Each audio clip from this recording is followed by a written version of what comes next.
Kaluwore gi kaka chik dwaro, Kaontis pok oyudo pesa chakre waketa yanga weche mag devolution kata mag sirikachewa mag kor gwenge. To en nikech wasebedo gi teething problems.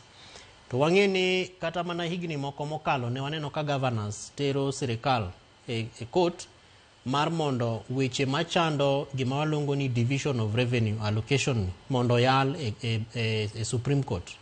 To ne waneno ka court nene oketo certain parameters moripo bed ni itimo. To gima chando wa en ni wabedo mana gi conversation mar division of revenue kata mana mbaka maromo e weche mag revenue allocation ni e seche mitime financial years.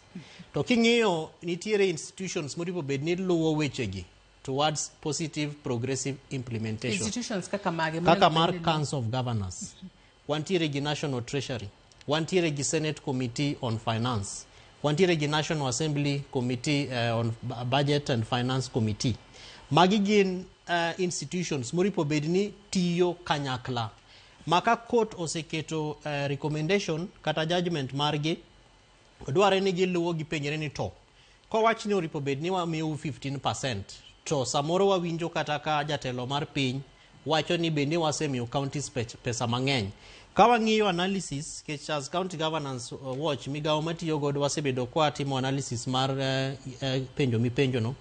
To sama walose sani, percentage mar equitable share ma ae sirikal mamalo kadhi e sirikacho mag kor gwenge en 24.9%.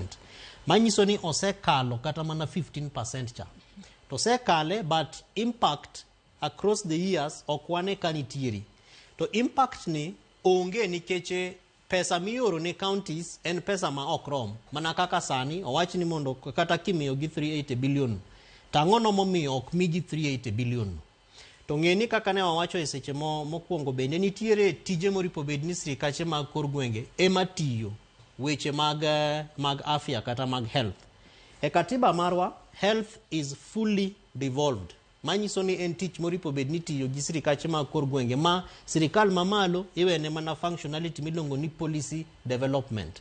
Maka gisechiwo policy margi ratiro maka koripo bedni tijego itiyo, aeto counties wa bro adopt. But pod waneno ka through the National Treasury, budget marwa mimiyo Ministry of Health oingo totality mar kata mana pesni te masirikache mag kor gwenge 47 yudo as far as health department or health sector is concerned.